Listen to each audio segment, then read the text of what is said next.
part 3 of the mind games he played. So he tells me that he was in jail.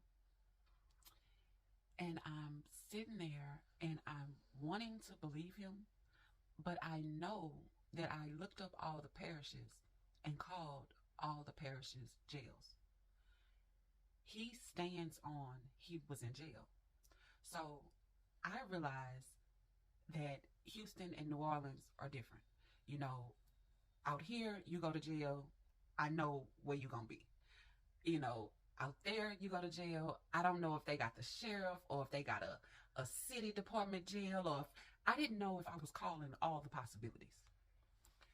So I took his word on it. I thought I was tripping. I thought I had missed something. So he tells me he was in jail. I roll along with it. I never mentioned to him that I sat and called all the jails, all the hospitals. I never mentioned that to him. I accepted what he said. We went on. The relationship continued. There was a lot of times where he was severely depressed. And I didn't realize, I guess, what that looked like. Or I guess it was difficult because I kept asking and he would deny it. I guess maybe being embarrassed that he was still grieving over the wife. But he would be depressed. He would get up, I'm talking like 4 or 5 o'clock in the morning. You know, the gas stations have liquor in New Orleans. So he would go to the gas station at 6 a.m. He grabbing him a fifth. He's sipping on his fifth. By 1 o'clock, he knocked out. That pattern continued for a while. There would be a lot of times where we would talk and he would say, I'm going to call you back. He doesn't call back. I call. He doesn't answer. When I say, well, why you didn't answer? He was asleep, is what he tells me. And like I said, I didn't put too much weight on it because I saw how depressed he was. I saw how down and, you know, he just wasn't like real upbeat. And I guess it was around the time of the holidays and around the time of her passing away, you know, but I could see the depression on him in our years to go. So, like I said, so that was our main issue, like him being depressed and not doing what he say he's going to do, like with the phone calls, and him being missing in action and just saying that he's asleep, you know. And it's no way I can determine if he's asleep or if he's not asleep. So, you know, I kind of just went along with it. I kind of just, you know, I guess I kept giving him the benefit of the doubt. I kept saying, why would he lie though? Why would he lie? You know?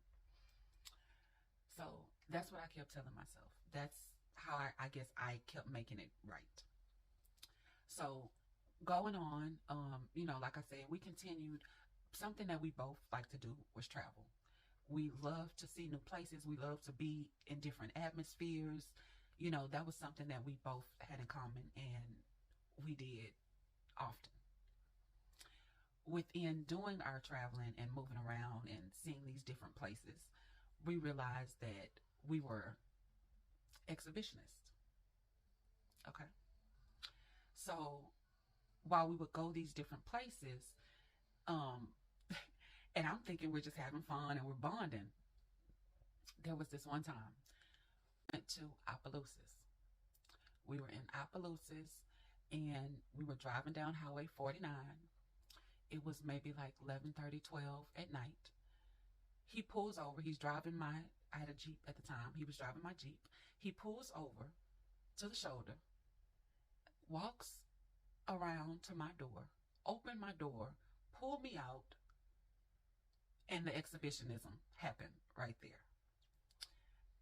All I see is pitch black because this is country land, so it's not like street lights and, you know, a lot of light going on. The only light you see is the lights from the headlights that were passing by. That's the only light you could see.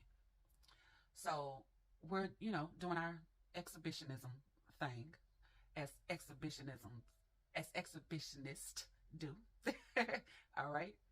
So we're, you know, doing our thing.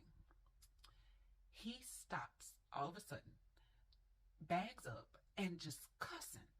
Fuck, fuck, fuck. I'm like, what is wrong? What happened? What's going on? The fire ants had ate the boy leg.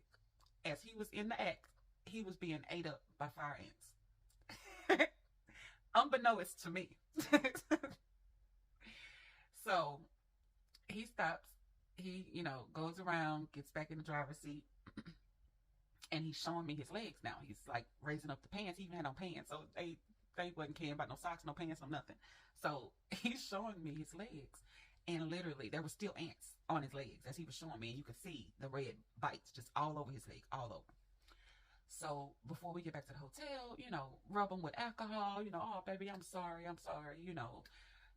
The whole nine. When we go home, because we only stay like 2 days or whatever. So once we depart and he goes back to New Orleans and I go back to Houston, I'm still checking on him. I'm like, oh baby, make sure you get you some alcohol and rub it on your legs so you won't be itching and stuff. By day 2 of him being home and me being back in Houston, he was mad as hell at me. And I'm thinking it's just a regular day. I'm confused as hell. Like, what is going on? So come to find out, he's mad at me because I made him get eaten by those damn ants. It was my fault. It's your fault that I got ate by those fucking ants. I don't know how that's my fault. I don't know how I got blamed for that. But that's when I realized that the gaslighting is real. That's when I realized that however anything happened in a bad way, it was gonna be my fault.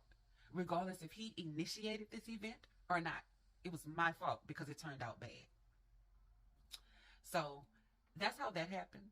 Um, we went on from that and, kept doing our exhibitionist thing, different places, all over the globe. And that was the only time that he blamed me, I guess, because that was the only time anything bad happened while we were being exhibitionists. But yeah, that was some crazy for me. Um, so y'all hold on. I'll be back in a second with part 4.